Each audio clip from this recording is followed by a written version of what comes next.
Halo teman-teman, assalamualaikum. Kembali lagi dengan kami di channel Mak Pilur.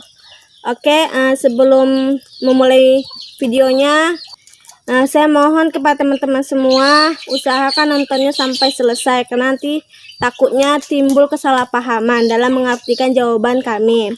Jadi ini ada pertanyaan dari Muhammad Ibrahim. Katanya, Pak mau tanya, terkadang kita sudah berbuat kebaikan, toh masih aja salah dianggap yang lain. Saya tetap sabar, tapi sabar kan ada batasannya. Apa yang harus saya lakukan, Pak? Oke, sekarang sabar. Nah, makanya arti sabar itu apa? Nah, jadi sabar itu artinya rela mati, rela berkorban mempertahankan kebenaran tadi itu kan gitu. Jadi itu kembali kita istilahnya seperti syahadat dan persaksian tadi itu gitu kan. Jadi setelah kita saksikan misalnya kata orang Danau Toba itu indah gitu, Danau Toba indah. Nah, tapi kita hanya mendengar dari orang bahwa Danau Toba itu indah. Timbul keyakinan dalam diri kita kan gitu. Timbul keyakinan, oh Danau Toba itu indah. Jadi orang bertanya Danau Toba itu indah. Tapi apabila Pak bilang karena nggak kita saksikan langsung, ya kan kita memang nggak tahu, hanya dengar dari orang. Jadi ada orang menanya sama kita, kau yakin Danau Toba itu indah? Iya, karena banyak orang bilang kan gitu. Tapi diarahkannya pisau ke perutmu tadi itu kan gitu kan, atau parang ke lehermu tadi itu kan gitu kan. Kalau nggak indah Danau Toba itu kayak mana? Masih kita agak ragu. Kenapa? Karena kita belum pernah ke situ kan gitu. Karena taruhannya nyawa kan gitu. Tapi apabila kita udah pernah ke situ, memang kita saksikan Danau Toba itu indah kan gitu kan. Pasti walaupun parang itu di sini kita akan gentar kan gitu. Nah, jadi kita rela mati kita mempertahankan kebenaran dari bahwa Danau Toba itu betul-betul indah kan gitu. Nah, jadi itu dilakukan oleh Nabi Muhammad SAW. Nah, dia rela berkorban untuk mempertahankan Islam tadi itu kan gitu, agama kebenaran tadi itu.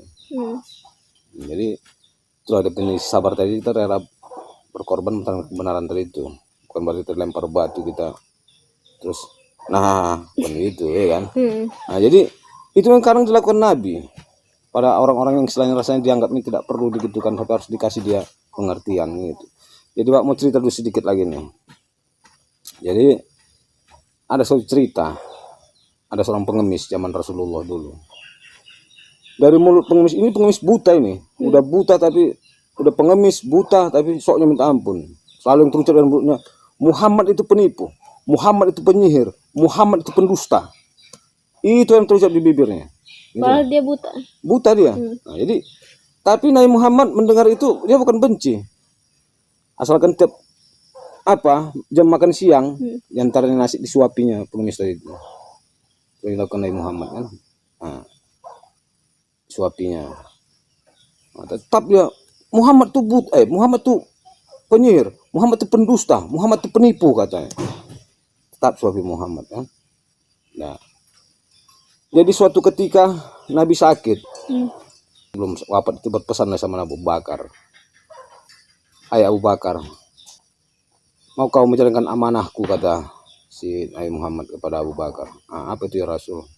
Aku ada seorang pengemis yang selalu kusuapi setiap makan siang. Coba kau gantikan, nanti kau menyuapinya dulu kok, setelah aku tidak ada kan gitu kan.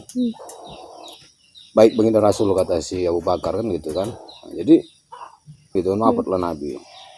Jadi gantikanlah posisinya sama Abu Bakar untuk menyuapi pengemis tadi. Ditengok si Abu Bakar pula kan, oh itu pengemis tadi, Muhammad itu penipu, Muhammad itu pendusta, Muhammad itu pembohong kan gitu kan. Jadi Abu Bakar, kenapa Rasul tetap memberinya makan, tapi dia ucapan itu selalu mengapakan Nabi kan gitu kan. Tapi itulah pula mulia Nabi tadi itu kan gitu kan. Jadi itulah datanglah Abu Bakar mendekatinya, hampirinya. Saat dibukanya apanya kok terdengar pengemis. Oh, waktu makan pikir pengemis ini kan.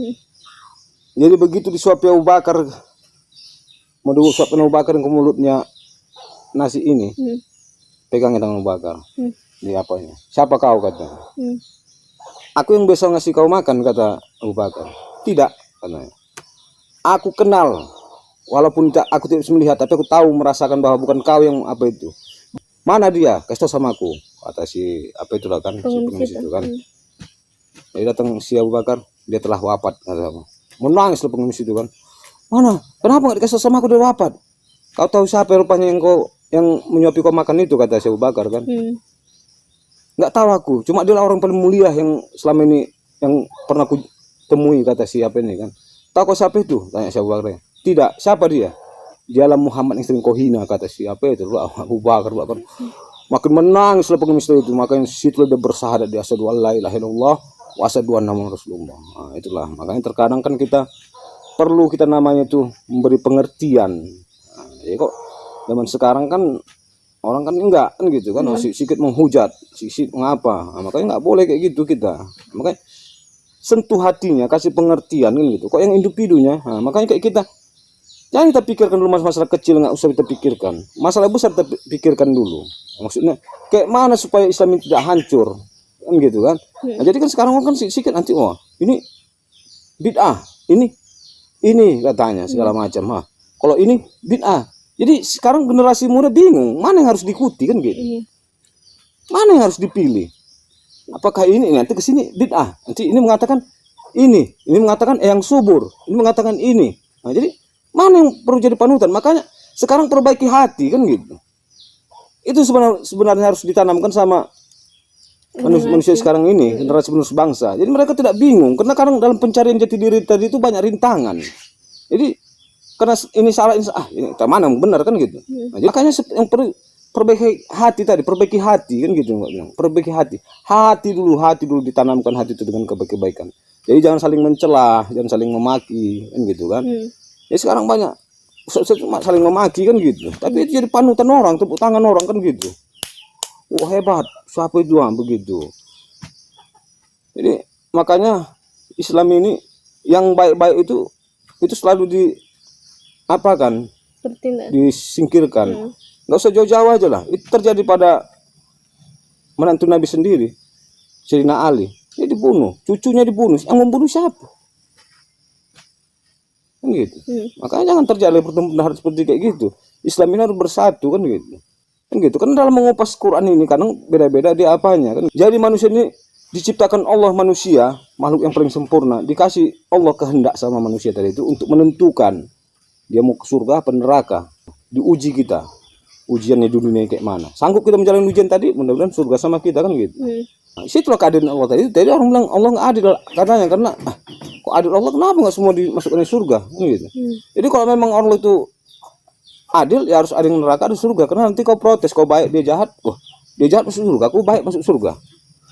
Gak usah aku jahat juga kan gitu. Berarti Allah itu nggak adil kan gitu. Nah, jadi sama dengan kayak guru tadi itu, beratnya yang bodoh tinggal kelas, yang apa pintar naik kelas. Nah, baru adil namanya kan. Nah, tapi sekarang enggak, yang bodoh pun naik kelas, yang pintar pun naik kelas kan gitu. Iya kebanyakan kayak gitu. Nah, kan gitu kan. Nah, makanya Mbak bilang, jadi zaman sekarang ini udah semakin lama semakin hancur. Kenapa hancur? Ya, kebanyakan kita hanya menyalahkan orang saja gitu, tidak koreksi diri. Nah, ya kan kalau orang dulu kan koreksi dulu diri dulu kan gitu. Sebelum dia berbicara, apakah aku ada kelakuanku seperti dia? Kalau ada, berarti aku mencela diriku sendiri kan gitu. Makanya kan kadang dimunculkan Allah itu cermin-cermin kita, istilahnya kau jumpa seseorang, kelakuan itu pas kayak dirimu kan gitu kan. Misalnya kau tukang gibah, tukang apa. Nah, tapi kalau yang lain tuh kalau dia nggak introspeksi diri, itu jahat itu tukang gibah. Tapi dia nggak sadar dirinya pun tukang kayak gibah kayak gitu kan gitu. Mengatai diri sendiri. Nah, itu mengatai diri sendiri. Nah, makanya belajarlah dari diri sendiri dulu. Nah, itulah. Jadi sabar tadi artinya rela berkorban demi mempertahankan kebenaran tadi itu kan gitu. Makanya kata Allah itu sabar dan sholat itu sungguh sulit katanya, kecuali bagi mereka orang yang khusyuk kan gitu. Bukan khusyuk pisit badan gini, bukan. Ya kan? Khusyuk itu artinya itu kita fokus satu tujuan. Kepercayaan kita tadi itu apa? Iman kita tadi itu. Jadi sabar sama bisa diartikan sama dengan orang yang beriman kan gitu. Nah, itulah mungkin dulu penjelasan Bapak. Oke, buat teman-teman semua, itu pertanyaan sudah dijawab oleh Bapak saya. Semoga dapat dipahami. Dan buat teman-teman semua yang ingin bertanya, silakan tulis di kolom komentar. Dan jangan lupa ya, subscribe, like, share, dan komen di channel ini. Oke, dadah. Assalamualaikum. Waalaikumsalam.